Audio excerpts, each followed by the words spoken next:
Hi, and welcome to this episode of I've Got This Kid. I'm your host, Cherina Williams, licensed speech and language pathologist, proud podcaster, homeschooler on summer break. Except for when I don't feel like being on summer break. I got some pictures to show that we're kind of on breakish, but I got this hilarious one of Christian, and he is having a time with this math, and I just love it. Anyway, I digress. Anyway, World Changers, we are continuing on the Milestone series. And I want you guys to know, if you have not tuned in to the last episodes, you need to tune in. I'm giving out great information, a wealth of information, everything that you need to know to make sure that your sugar is doing exactly what they should be doing during this time, as well as not just for your sugar, but other sugars around you. So you can be that voice and you can be that tool to help others around you get tooled up. This information ain't just for us. There's no secret that I'm here. So let's get this word out and let's get the information out. If you haven't done so already, check out my YouTube page. Check out my webpage. Pretty soon, we're going to have everything linked to my actual website, and that is at iheartspeechtherapy.com. So you'll be able to just go to that site and you'll be able to click on a link to get to the podcast, whether you want to listen to it via audio, or if you want to watch me on YouTube, or if you want to catch some of my blogs that I post once a week, and any upcoming information and maybe some events that I will be at while we are sheltering in place. So I'll be virtually hanging out with other people, y'all. But make sure to get plugged in, get tooled up, like it, share it, and let's just, again, get the word out. So last week we covered the age ranges of 24 to 30 months. And let me tell you, now that you're paying attention, do you need some night-night? Is your brain like on...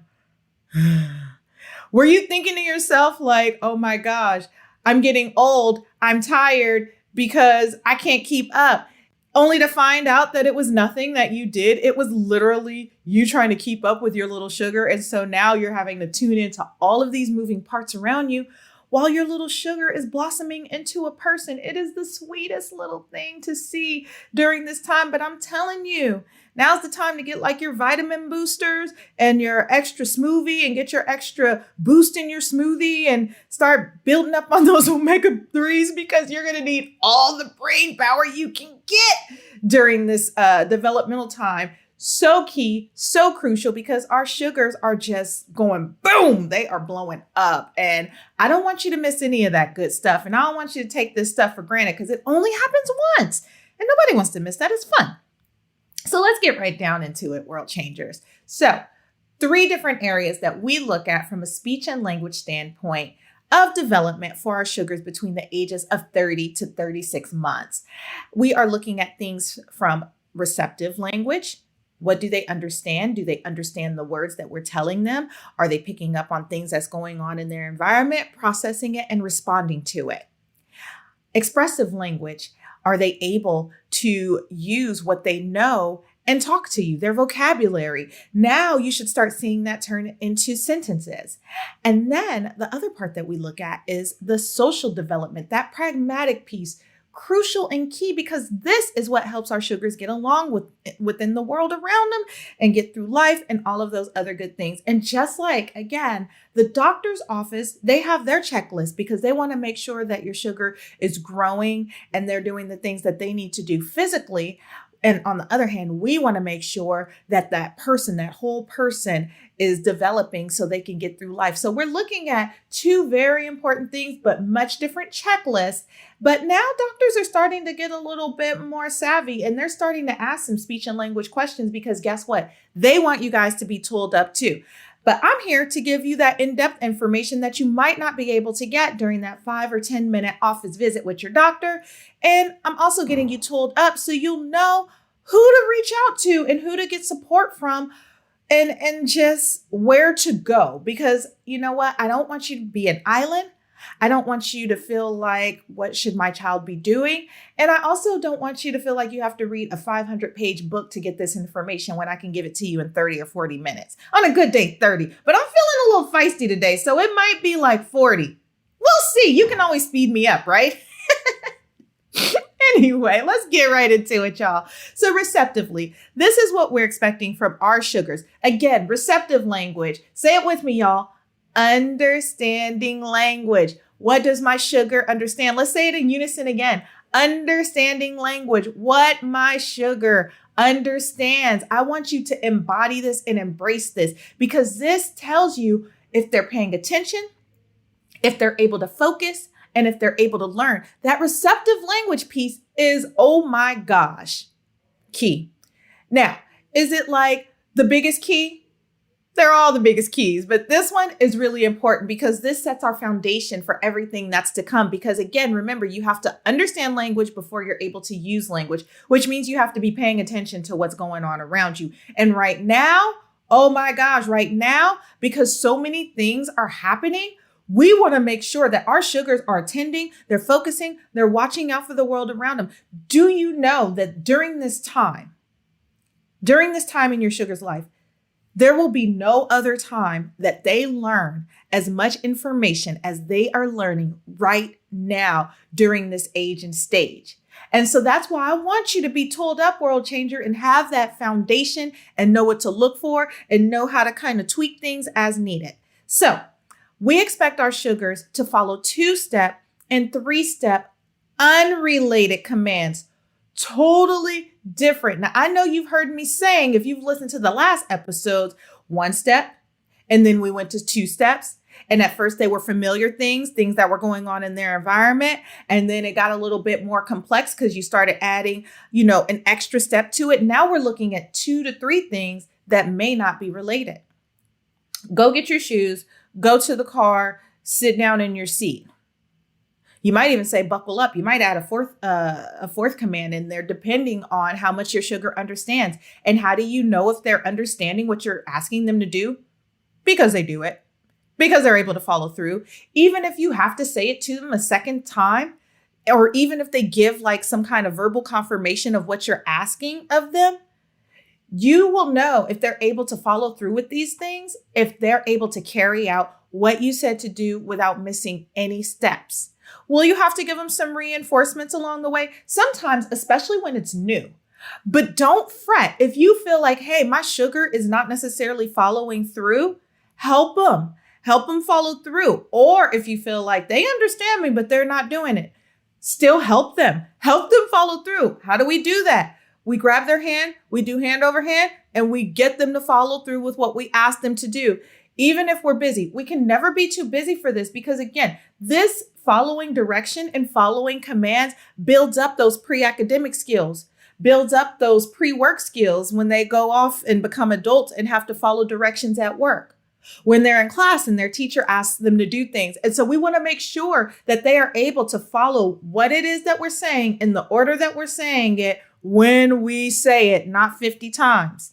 Now, if you're a boss or you're in some kind of position of authority, you know how much you don't like to have to say the same thing over and over and over again and still get no results. Same thing holds true with your little sugar during this time. And world changers, it does not help if you get louder because getting louder solves nothing. Getting louder just causes undue stress. You should be able to use this with a normal tone. All right. Next, we expect our sugars to be able to identify parts of an object. What do you mean? Simple. So if I had like a little toy car, right? And there's a window on the car. Where's the window? Oh man, there's the tires and the door and the steering wheel and the radio and all of the components that make up a car. You might be able to do this with a house as well. What are some components that make up the house? Oh, let's go in the door. And you should see them open up the door, right? Walk inside, open the window. Okay, let's close the window and go up the stairs. Those are components of a house, right? Window, stairs, door. All right, everybody, let's go to the kitchen and grab a snack. You should see them go into the kitchen and grabbing a snack. Even if it's with their playhouse, you should see them be able to identify and carry these things out and show some kind of understanding for things that are familiar. Now, world changers, be honest. And be serious. Make sure that you are showing them things that are familiar. Don't try to quiz them on something that they've never seen and don't know anything about. Now, if they surprise you and they show you the parts of the rocket because maybe they've been secretly looking at a rocket book or watching Nova or Discovery or something like that, kudos, that's fine. But make sure that they are identifying things and you're kind of challenging them in that way with stuff that they've seen on a regular basis. That's fair, right? We got to be fair with the sugars. Another thing that you'll see, and this relates to understanding parts of an object, is also that curiosity, that spark of how and why things work. And so if you have like a mechanical family member in the home or somebody who likes to build, you might see them showing some interest in that. Or if you're a cook, they might show some interest in that. Or if you like gardening or whatever it is that you are interested in, they're going to be interested in the tools and the things that go along with that. Because they're trying to, again, understand the world around them. And remember, life has been one big observation. And so now they can put like those thoughts into words and they can ask, but they can also understand like what it is that makes up these parts. So if you find that they're more interested in the things that are around them, that's why, because they've been taking it in and now they can comment on it. And although this is a receptive language thing, like showing an interest in it because they're looking, they're observing, and maybe you see them doing some stuff associated with that. We want to make sure that they are showing some interest in things that are outside of them and stuff that is directly related to them. I hope that makes sense. We also expect them to respond to some WH questions. What are you doing? That's an open-ended question. Who's over there playing? Who are you playing with?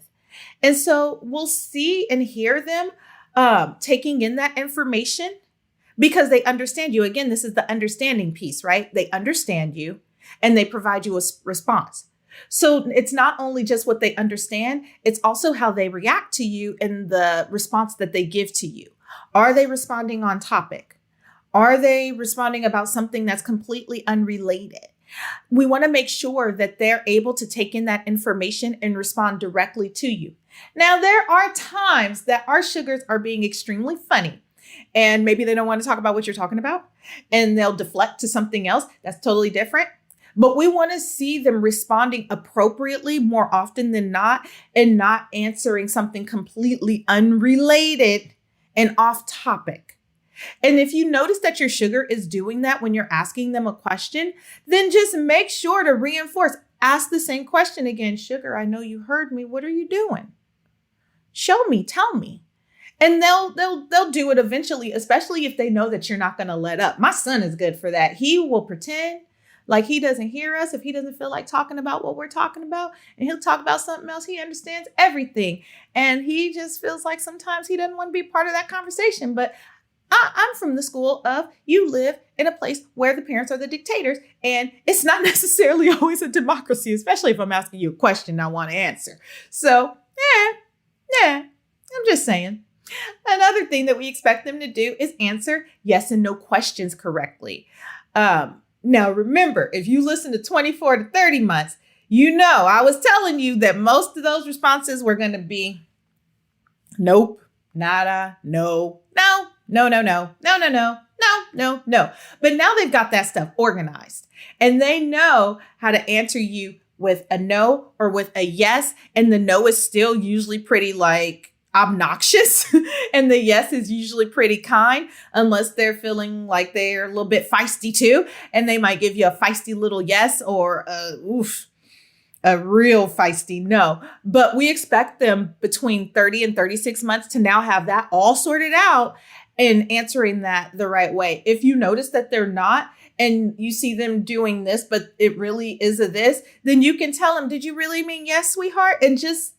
And help them out, help them through it. Because remember, while they're having this boom, they're still trying to make sense of things and they're still trying to understand things that they may not have understood before, or they may still confuse some of those concepts. And that's where we as world changers have to pay close attention to what it is that they're showing us and make sure that we are giving the appropriate response to help them through that moment. And in return, they'll feel really good about that relationship with you because, again, they'll see you as that support system who helped them through.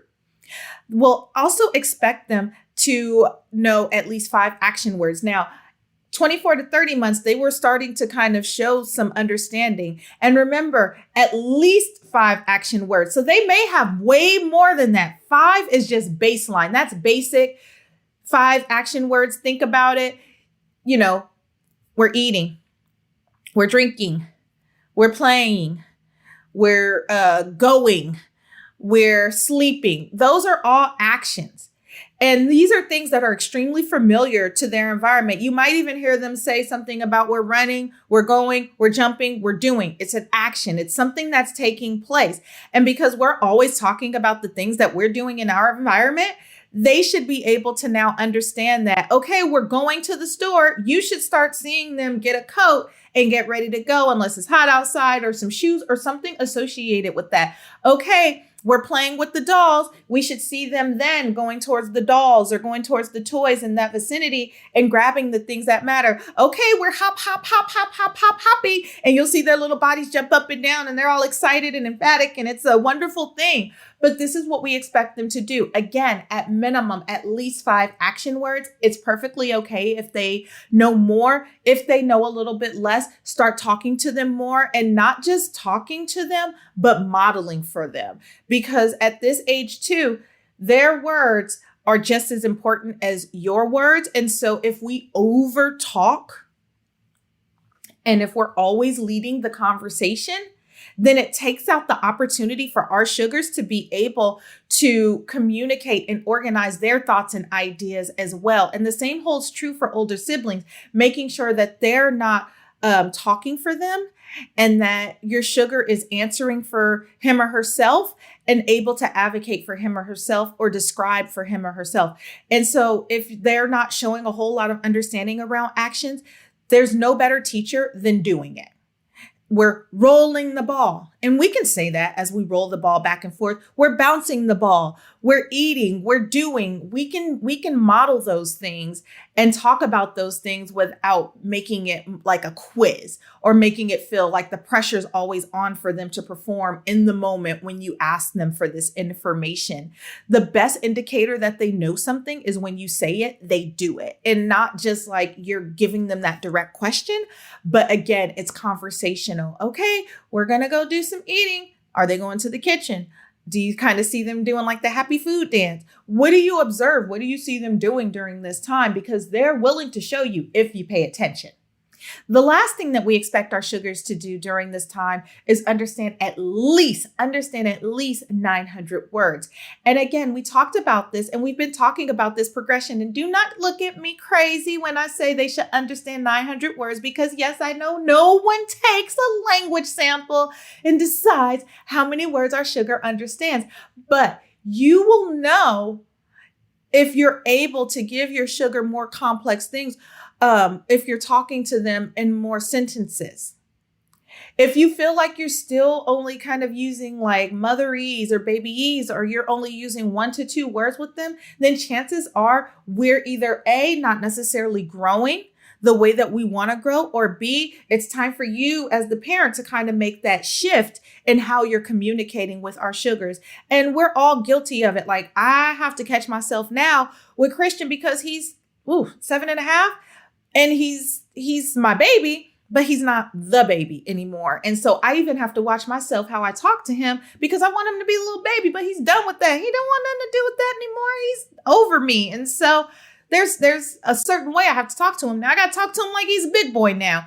And he only wants to be the baby when he doesn't want to be in trouble. But then I know that's manipulation. And I gotta, be the big girl and say, nope, you're not the cute baby right now. You are going to be disciplined, and we're going to deal appropriately based on whatever happened. But, just make sure, be mindful how you're communicating with them. And if they've moved on from like the motherese and they don't feel like, they need you to talk to them like this all the time, or for them to be the little sugar, just change it. But we naturally actually change the way that we talk based on the age in most cases, and based on the cognition level. And if you think about it, when you're talking to a baby, you're definitely doing a whole lot more of this, and you're so cutesy wootsy. There's a lot less words in that, right? It's more of a nursery rhymey, singy songy type of situation. But as the little baby gets older, then you're starting to use more of the single words. Okay, come, let's do na na. 2 or 3 word phrases, right? But you still have that motherese, but it's actually full words. At this point, if your sugar understands 900 words, then you should be using sentences, and you might still be changing your pitch a little bit, but you're using more words. There's a difference. Pay attention. You'll see. You'll see.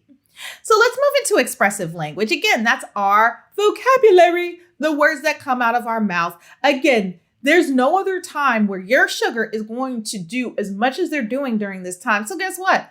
The words are still going boom. They're still learning like crazy. 5 to 7 new words every week, no exceptions. It's always good to have more, but 5 to 7, that's perfect. That's our like comfortable spot, right? And so on the low end, our sugar will have around 200 words. On the high end, they'll have around 600 words. And if you have questions about that and you're not sure, email me at questions@I'veGotThisKid.com, and I can provide you a word list to where you can just circle off the words that your sugar is using. And also, I haven't said this in past episodes, but I want you world changers to know that we in speech world accept part words as a word. So if they're saying ka for car and it's ka every single time, then that's the word for car. That doesn't mean that they don't know that word. That means that their speech, their articulators, the lips, the tongue, the teeth, the hard palate, the soft palate, all that stuff involved with turning sounds into words hasn't quite developed enough yet to make that full approximation. That's a different conversation. But if they're saying maybe da for dog or baba for bottle or cat for cracker, then guess what? That's a word in our world. So don't be discouraged if you only hear them using part words. Just make sure that they're still increasing the number of words that they're using, right? I'm hoping that makes sense. So don't be afraid and don't be alarmed if you hear stuttering taking place at this point, because it's completely natural. Why? Because the brain is processing so much new information and they just can't keep up. They're back to the articulators. The brain and this cannot keep up. And so they're so excited and they are trying to get their words out. It has nothing to do with a real stutter. We actually don't start looking at stuttering, which is a speech diagnosis, until after the age of 4. And so at this point, we expect them to stutter. What I want you to do, world changers, because stuttering is a serious thing. And a lot of times it's psychological because of the pressure that's put on them. If you notice your sugar is stuttering at this point, just let them get their words out. Don't get anxious with them. It helps nothing if you get anxious or become as anxious as they are, or you make them repeat the same thing, because that just creates undue pressure. And I believe at this point, they've got enough going on. And so we want to make it as pressure-free as possible. Another thing that we expect to see, again, understanding questions and answering them with a yes or no. We talked about that receptively, that they're now understanding them, but now they're actually giving us the words yes or no. They understand the difference now. I'm not going to go into a whole lot of detail because I feel like I did that with receptive language. But again, they should understand it and they should also be responding appropriately to it. We also expect at this time for our sugars to be using plurals and prepositions. Huge. This is like what sets them apart from that 24 to 30 month age range. And we're going to expect to hear like she's playing, he's crying, go into the house, it's under, stuff like that. They're going to start becoming way more complex and descriptive in the things that they're saying to you. Now they can describe things to you. Where's your teddy bear? It's under table, and they look all frantic and you're like, it's okay, baby. We can get it. Like, calm down. I can help you through that. But they're able to now advocate in a different way. Instead of like pointing or crying or whining, they can tell you exactly where things are. And so like using in and on and under and around, those are really important for our sugars to know, as well as plurals, because it gives them the difference between I, me, you, we, she, he. It helps them identify other people and to, again, see things outside of themselves, which will fall into the pragmatic piece. Because again, a lot of stuff is going on during this time, which is why your brain usually needs night nap, because you're trying to keep up with them and they're trying to keep up with themselves. And it's all exciting because it's all new. And so the other thing we expect for them to be able to do during this time is use verb forms. So we talked about them understanding at least 5 words that were action words receptively. We expect them to now be talking about these types of things. We are playing. She eating. What's your baby doing? Baby seeping. Where's doggy? Doggy crying. Where's cat? Cat running, and they can talk about these things. They can speak to these things now because, again, they've been taking it all in and they're putting it into use. And now, remember, they understand some WH questions. So when you ask them a specific question, guess what? They can give you an answer directly related to that, which again is why that receptive and that expressive piece go hand in hand. Because remember, if they're attending and they're focusing and they're paying attention to the things that you're saying to them, then they in return can turn around and use it to communicate with you what you're asking of them and different thoughts and ideas and things that are going on in their environment and things that are beyond their environment. So this is really, really cool. Like, this is a big deal right now. And another thing we expect for them to do is state their gender, their name, sometimes their last names. Not so much anymore, but definitely stating the gender, if they're a boy or a girl, and if they are, what their name is. Sometimes, again, their last name. And they are usually really excited.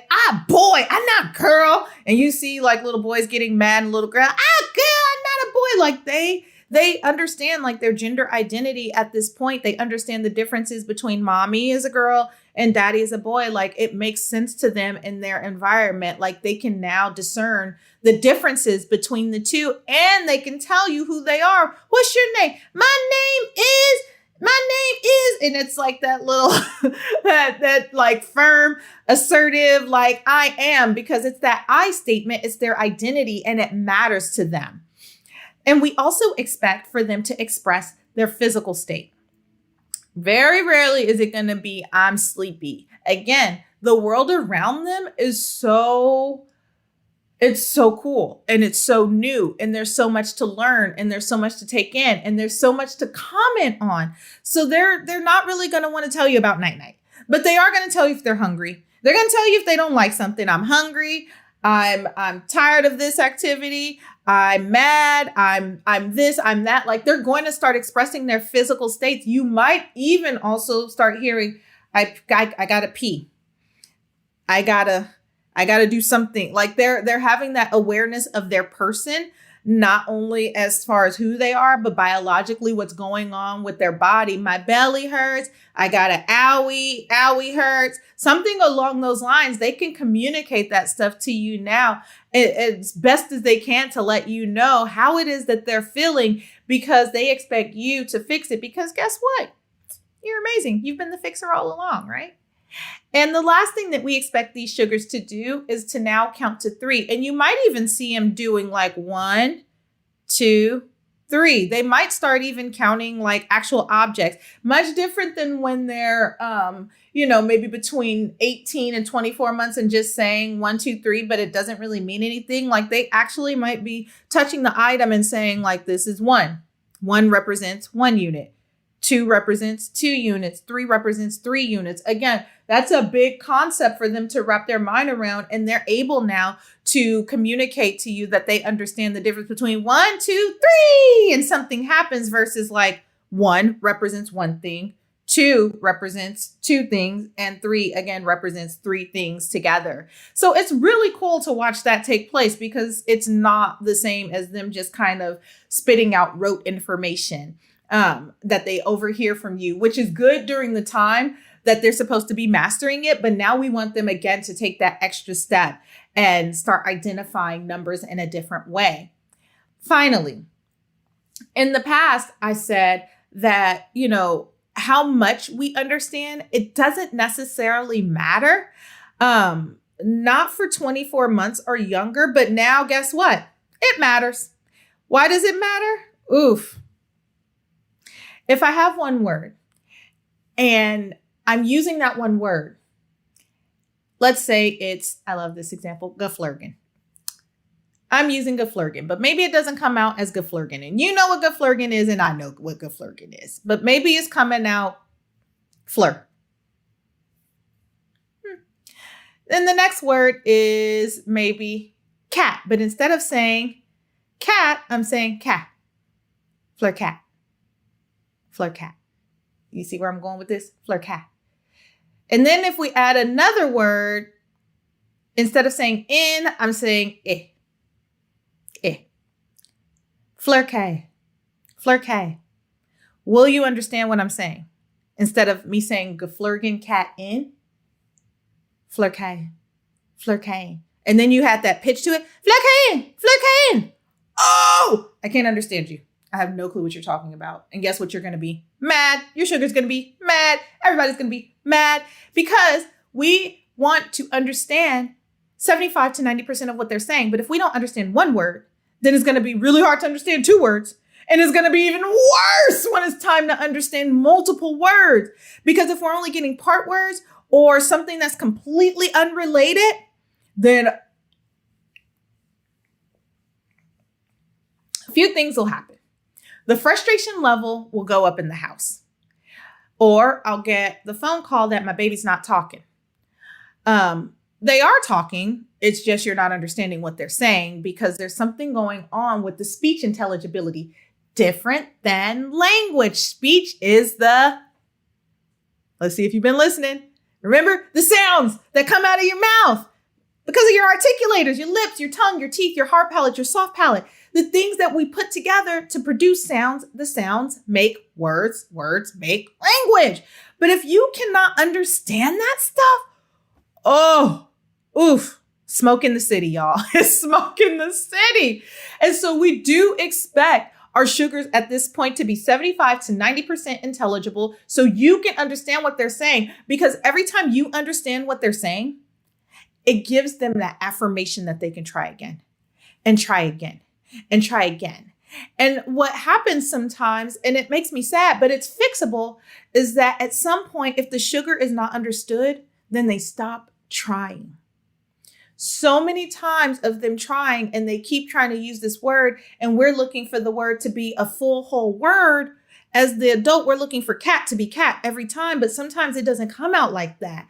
And so we have to be extremely mindful and paying attention, tuning into how they're using language and what language they're using. And the only way we could do that is within the context that they're using it. So we have to be extremely mindful about how our sugars are using language if we're paying attention to it and if we're understanding what they're saying and not asking them what a million times. If this is something that you feel like, hey, Cherina, I need more support around, email me, email me questions at I'veGotThisKid.com because this is crucial. And I've seen it take place and children become extremely discouraged because they feel like the adults don't want to listen or don't understand them. And this has an effect on the relationship. And think about it like this. If you went to your mom's house as an adult and you started talking to her and she looks at you and says, I don't understand you. Okay. You try it again. And she gets louder. I don't understand you. Say it again. Try again. She gets louder. I don't understand you. Say it again. And you're like, I've said it I've exhausted everything within me to say what I could say. I said it the way I know how to say it. You're not understanding me. Clearly there's a disconnect. What are you going to do? Stop talking. And that's what happens with them is that they sometimes just stop talking or they just figure out different ways to communicate because sugars are still either using their words or their bodies. And if you're not understanding those words, then honey, tantrum city because they're frustrated all the time. And then it looks like they're behavioral and they're not necessarily behavioral. They're just mad and frustrated because they know that they've been trying to talk, but you haven't been able to understand, and it's not your fault and it's not their fault. It's just a little bit of a disconnect, and you need a third party to come in and help you guys out. But during this time too, we also see behaviors increase. If our sugar is not using their verbal language, then behaviors might start to ensue. And then your child might end up being mislabeled as a bad kid or a problem kid when they're honestly just a misunderstood kid and they need some support. So remember, again, this is something that you have to pay attention to as a world changer, as a parent, as an advocate for your child, and knowing and understanding your child, because I want you to be tooled up so that when your sugar goes out into this world, you can speak intelligently about what it is they're able to do and the areas that they genuinely need support, rather than misdiagnosing them or misinterpreting their actions. And again, if you need support around that, get support. And even if it's not from me, talk to your pediatrician, reach out to a local speech and language pathologist. They will provide consultations for you. You can go on asha.org, the website, and look at milestones. Like, there's all kinds of information out there that is available to you to make sure that you are staying in control, and not even just in control to manipulate the situation to go your way, but in control as in you know what's going on and you know how to steer the boat. Because remember, world changers, our goal is to get our sugars to their purpose and whatever it is that they're supposed to accomplish in their life. But if you're not understanding them at home, imagine what it is like for them going out into the world around them. So we want to make sure to be that safe space and just be that one who always has their back. That's my little off topic. I told you I was feisty. I told you I was feeling it today. Hey, it's what it is today, y'all. All right. And finally, we're going to look at the pragmatic language, the social language. And that again puts everything together. This is our glue, right? We're taking the receptive language, understanding of language, the expressive language, our vocabulary and words, and we're putting that together, boom, and we're using it for the world around us. And so during this time, we should see our sugars enjoying talking to other kids. They're still doing the side-by-side parallel play situation, but they're enjoying talking to each other. You might see them show up and get excited and talk to each other about the toy, or talk to each other what you're doing. And no, the conversation isn't great at this point. Have you ever really listened to like 2.5-year-old, 3-year-old conversation? It's not great, but it's very cute and it's very endearing, and they're very real and they're very honest. Like, they're trying to relate to the world around them. They're practicing. And so let them practice. It's a good thing. And even right now, you can do a Zoom or a house party and let the sugars communicate with their friends and get the hellos out and how you doings out and get that practice in. It's nothing like them being able to practice on other peers around them. Another thing that's huge, and I think I kind of like mentioned this earlier with the expressive language piece when we were talking about pronouns like the I, the me. We also see some self-actualization taking place. That's what the pronouns are, right? Like I am my own person. This is me. This is my person. But I also recognize you and the world around me. And so that self-actualization transfers also to when they see themselves in the mirror. It's me. Who's that? It's Donnie. It's Donna. It's whoever it is, right?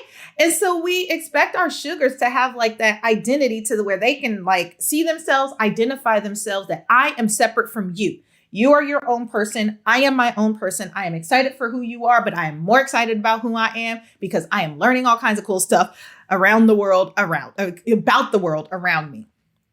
We also expect them to follow directions based on their daily routine. Now, if you've watched any of my videos, especially videos with me and my kids, I am a stickler for charts and routines and having things organized. Do they follow them? No, poorly. But do I have them? Yes. Because usually when they get fed up with themselves, like if they get fed up with their room or they get fed up with how their desk looks in the homeschool area, then they go back to it. Or if they want to like mentally organize what they're supposed to do with their day and with their time. I even notice now my daughter, who's 11, she'll start writing down the stuff that she knows that she needs to do. She creates her own task list. It's like rubbing off on her. She never follows mine, but she does great with her own. Gotta love it.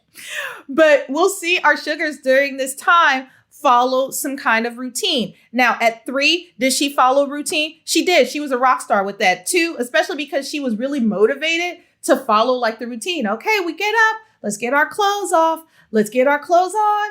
Let's brush our teeth, wash our face. Let's get ready for the day. Let's go downstairs and eat. Like, they're able to follow those types of routines. Now, if you want to give them a routine, like a visual schedule to help them get along and build up that skill so they can manage themselves, I'm all for it. Yay, go for it.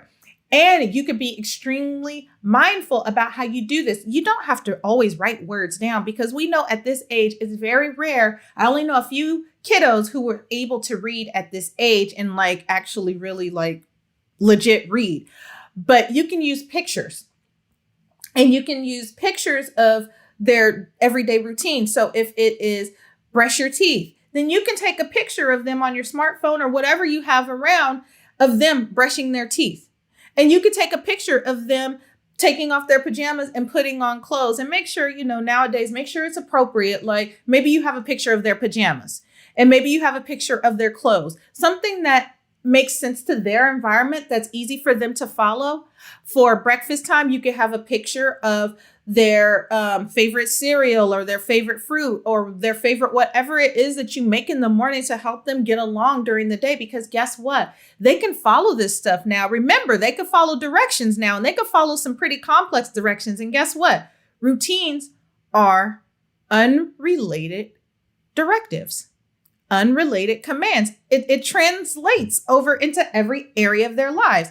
And so if you're able to give them this information and they're able to follow through with it, not only are you making sure that they're able to keep up with complex commands, but they're also able to learn how to manage themselves and get through the day. So where as they get older and older and older, you're teaching them how to manage their time appropriately, or at least give them the free will to follow through with the things that they need to take care of to get through the day. We also expect them to communicate a wide range of emotions. And this is positive emotions and negative emotions. And in layman's term, how do you feel? And at this age, they are very excited and very motivated to tell you how they feel, if they like something, if they don't like something, and you might see them in the car, no, doing one of those numbers on you. It always ends up with the no. I know, y'all.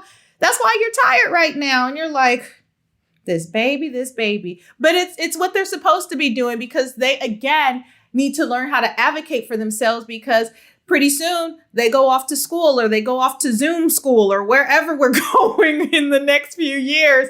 But they still need to be able to advocate for themselves and express what it is they like, what they don't like. They're going to practice on you, because then they're going to go and practice on their friends. They're going to practice on their siblings. They're going to practice on each other. Now, you as the parent, now look, parent, you have different, I don't know, green lights than other people. And so I want you, don't get jaded. I'm trying to figure out the nicest way to say this.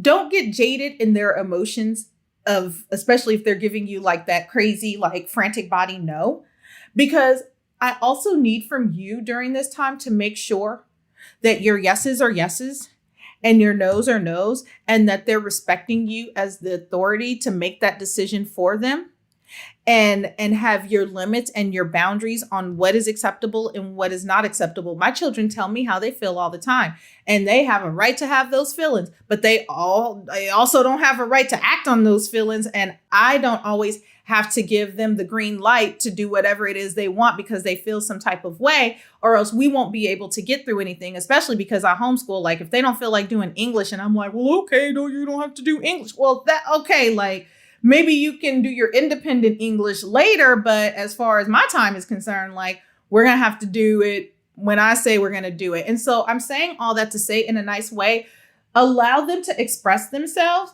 but find that sweet spot of boundaries. Where is it that I'm okay with being flexible?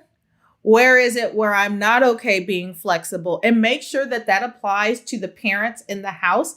And that you guys are on one accord when you guys are acknowledging what those boundaries are and acknowledging their feelings. Because are their feelings valid? Absolutely. Like, they have a right to have feelings. And I want you to make sure you're validating those feelings, But I also want you to make sure that you're drawing a line in the sand and being able to be like, baby, I understand where you're coming from, but that's where relationship comes into play. But if we're always giving in to feelings and emotions, then we will never be able to steer and guide our sugars where they want to be and to give them the feedback and the feedback. We'll go with the feedback that they need in order to get through to where they need to go. And so just make sure that you're mindful about that and comfortable with that process, because I honestly have some families who are on one end or on the other. Like, emotions do matter and they're taken into account for everything, but it also gets in the way of life.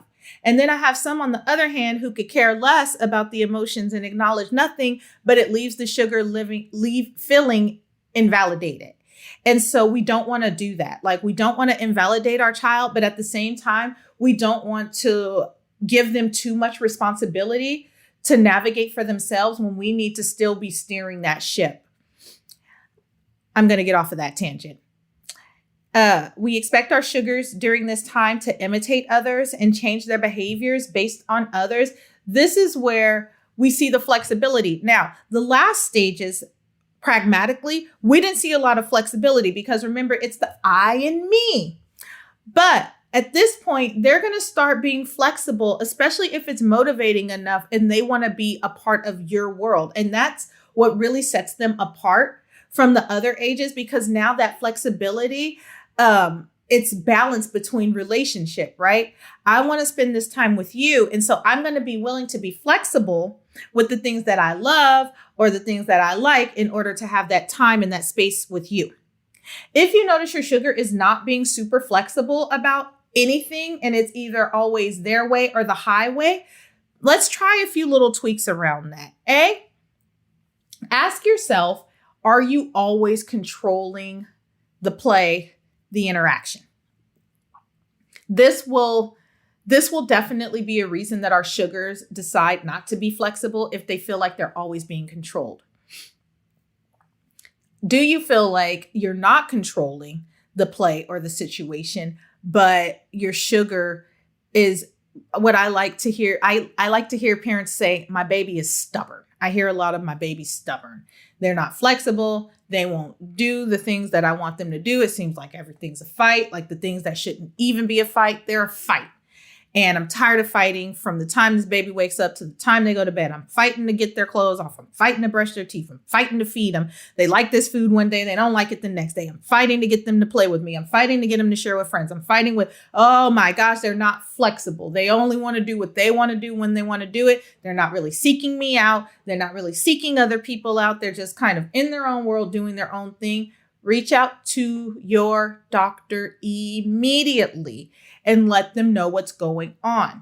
If your doctor says wait and see, get a second opinion. If that doctor says wait and see, get a third opinion. If you're still not getting where you need to go and you have the means, go ahead and reach out to a speech and language pathologist who specializes in early intervention, or with kids, a pediatric speech and language pathologist, and ask them to check things out, because we want to make sure, again, remember, the theme during this time has been our sugars have been paying attention to so much and focusing on the world around them and learning about the world around them. But if we see our sugars are kind of gravitating to their own thing and we're fighting so much to become a part of their world, and maybe their language is growing, but I'm still fighting to get them through the day, then we want to get some help around that and tool you up. So go ahead and reach out to somebody. Again, I'm always a resource here for you. That's why we're here, right? And you can always email me at questions@I'veGotThisKid.com, and I can help you along the way and just give you some insight, or maybe even hook you up with a professional in your environment,